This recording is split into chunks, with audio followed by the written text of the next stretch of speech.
7 प्रश्न पूछे गए हैं। उसमें पहला प्रश्न, इस समय ज़्यादातर पत्रकार चुनाव की कवरेज में व्यस्त हैं, आपने चुनाव में उतरने का फैसला क्यों लिया है? तो आपके इस सवाल का जवाब ये है, जो पत्रकार साथी जिस संस्थान में जुड़े हैं और वहाँ अपना यदि वो चुनाव की कवरेज कर रहे हैं तो कहीं ना कहीं उनका वो कार्य है जैसे वो कर रहे हैं। लेकिन मैं अपनी बात करूँ, मैंने चुनाव में उतरने का फैसला क्यों लिया, तो लोकतंत्र के जो एक स्वरूप है, लोकतंत्र का जो रूप है, उसमें आपको जाके ये जानना भी होगा कि आखिर चुनाव एक जब आम व्यक्ति लड़ता है, सरलता से जब चुनाव लड़ने की जो प्रक्रिया इस देश के संविधान ने दी है आम व्यक्ति को, तो आखिर उसको किन कठिनाइयों का सामना करना पड़ता है। दूसरा, हम पत्रकार होने के साथ साथ जब ज़मीन पर हम लोग सारी समस्याओं को जनता का दिखाने का जो काम करते हैं अपने समाचार पत्र या चैनल के माध्यम से, तो उनको समस्याओं को हल करने का भी समाधान शायद नेता से बेहतर हम कर सकते हैं।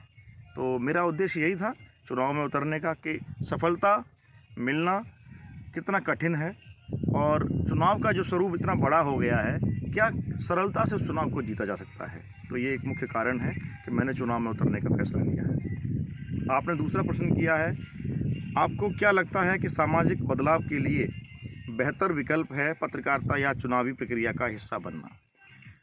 सामाजिक बदलाव के लिए पत्रकारिता बेहतर विकल्प है, इसमें कोई दो राय नहीं है। सामाजिक बदलाव के लिए पत्रकार देश में बेहतर विकल्प क्या बेहतर एक भूमिका अदा करते हैं। लेकिन पत्रकारिता चुनावी प्रक्रिया का हिस्सा बनना, ये दोनों अलग अलग रास्ते हैं। लेकिन पत्रकारिता करते करते जब आपको ऐसा लगने लगे या ऐसा लगे कि क्या इस राजनीति के जो एक स्वरूप है, राजनीति के अंदर लोगों ने मान लिया कि राजनीति का जो स्वरूप है बहुत बेहतर नहीं है, लोग इसमें अपना कैरियर नहीं ढूंढते हैं, तो मेरा मानना है कि चुनावी प्रक्रिया में एक सामाजिक प्राणी यदि वो पत्रकार भी है, तो यदि वो सक्षम है तो उसे आना चाहिए, चाहे वो जिस स्तर का भी चुनाव हो, उसे ज़रूर एक बार ट्राई करना चाहिए। इससे आपके मानसिक और सामाजिक विकास की भी वृद्धि होती है।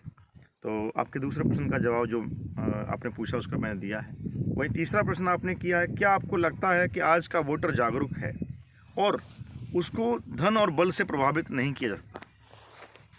नहीं, मैं इसमें थोड़ा सा पूर्ण रूप से सहमत नहीं हूँ। मुझे नहीं लगता कि आज का वोटर जागरूक है और धन बल से प्रभावित नहीं किया जा सकता, ऐसा नहीं है। मैं चुनाव लड़ रहा हूँ और कहाँ रुका था आपने? हाँ, तो जैसा कि आपने पूछा था कि आपको लगता है आज का वोटर जागरूक है, उसको क्या धन और बल से प्रभावित नहीं किया जाता? नहीं, इसमें मैंने चुनाव प्रक्रिया का हिस्सा मैं बना हूँ इस बार, तो मैंने जाना है कि कहीं ना कहीं धन और बल का प्रयोग प्रत्याशी लोग बहुत करते हैं, राजनीतिक पार्टियां बहुत करती हैं। भले ही चुनाव आयोग की गाइडलाइन के अनुसार उनको 40 लाख रुपए विधानसभा में खर्च करने के लिए मानक दिया गया है, लेकिन उससे कहीं ज़्यादा पैसा ये लोग खर्च करते हैं और वो कहीं ना कहीं आम जनता को, भोले वाले लोगों को प्रभावित करता है। क्योंकि हमारे हिंदुस्तान में बात करूं अपने देश की, तो जो आम जनता है बड़ी भोली भाली भी है, कुछ लोग पूरी रूप से गाँव शिक्षित भी नहीं हैं, तो उनको बड़ा प्रभावित है कि करने वाली बात है कि भेड़ चाल की जो रीति बनी हुई है, तो ये भीड़ का जो एक तंत्र दिखाया जाता है, कहीं ना कहीं उसमें धन का प्रयोग कहीं ना कहीं गलत तरीके से किया जाता है और धन बल के से इनको प्रभावित करने का प्रयास किया जाता है। आज का वोटर जागरूक मैं कहता हूँ शायद नहीं है, इसमें मेरी तरफ से आपको ये कहना है। और वहीं चौथा सवाल आपने किया है कि आप किन मुद्दों को लेकर लोगों के बीच जा रहे हैं। तो मैं आपको बता दूं कि मैंने चुनाव लड़ने के लिए वादे नहीं, मुद्दे ही तलाशे और मुद्दे सीधे सीधे कहीं और से नहीं आएंगे। हम विधानसभा का चुनाव लड़ रहे हैं तो हमारे लिए मुद्दे भी विधानसभा के ही होने चाहिए और जिस विधानसभा में मैं चुनाव लड़ रहा हूँ उसमें सीधे तौर पर सबसे बड़ी समस्या है पानी की समस्या।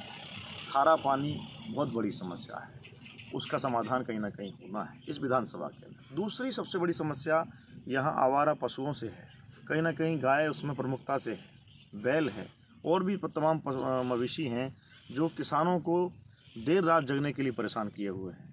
तो कहीं ना कहीं इसको लेके भी विशेष एक मुद्दा है, इसका भी समाधान कहीं ना कहीं मेरे पास है, जो कि शायद चुनाव जीतने के बाद संपन्न हो सकता है। और किसी मुद्दे की बात करूं तो यहाँ सड़कों की मैं बात कर सकता हूं। रास्ते बेहद ख़राब हैं, सरकार के द्वारा तमाम दावे किए गए हैं, लेकिन मैंने विधानसभा का जब निरीक्षण किया है इस चुनाव के दौरान, जनसंपर्क के दौरान, तो मैंने शायद ही कोई गांव ऐसा मुझे मिला है जिसका रास्ता कहीं सही हो। तो चुनावी मुद्दे कहीं और से नहीं लाने हैं, जनता की जो समस्याएं हैं वही मुद्दा है और उसको समाधान करने का हल पता होना आवश्यक है। तो उन्हीं खास मुद्दों पर मेरे जनता से मैं वोट अपील कर रहा हूँ। वहीं आपका 5वां प्रश्न है, आपको लोगों से कैसा रेस्पॉन्स मिल रहा है। ये बेहतर सवाल है आपका, इसके लिए धन्यवाद है।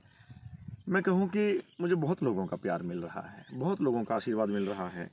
जो लोग थोड़े शिक्षित हो गए हैं या जो लोग इन राजनेताओं को भली भांति जान गए हैं, अनुभव कर लिया है, उनके द्वारा मैंने जब उनसे वोट अपील की है और विशेष बैठ के जब बातें की हैं तो लोगों ने बहुत प्यार और बहुत रेस्पॉन्स दिया है। भले ही वो किसी संगठन से जुड़े हुए हों, भले ही वो किसी पार्टी से जुड़े हुए हों, लेकिन इसके बावजूद भी वो मेरे इस आत्मबल को बढ़ाने का काम कर रहे हैं। सभी लोगों को तो मैं नहीं कह सकता, लेकिन काफ़ी लोगों के द्वारा मुझे बहुत प्यार मिल रहा है और बहुत अच्छा लग रहा है कि चुनाव को मैं इतने अच्छे तरीके से लड़ने का प्रयास कर रहा हूँ। तो अच्छा रिस्पॉन्स मिल रहा है। ऐसे लोग जो अलग प्रोफेशन से हैं, आपका 6वां सवाल है, कुछ बदलाव लाना चाहते हैं लेकिन चुनाव में उतरने से डरते हैं, आप उनको क्या कहना चाहते हैं?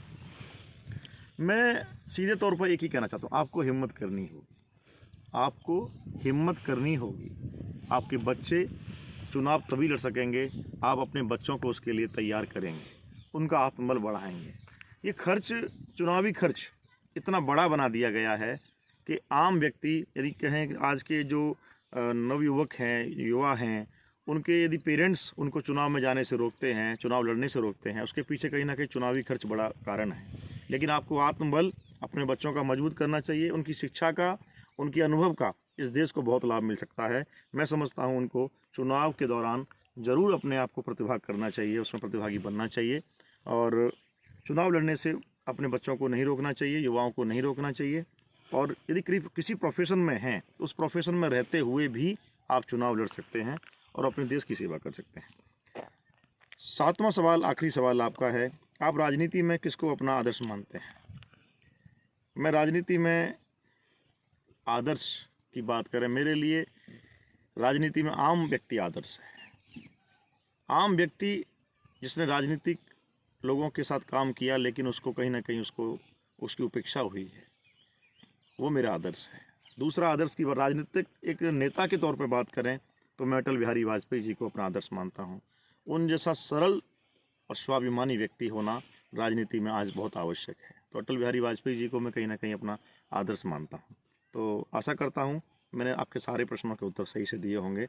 और इंदौलिया जी, आपका इन प्रश्न पूछने के लिए बहुत बहुत धन्यवाद भी है। धन्यवाद।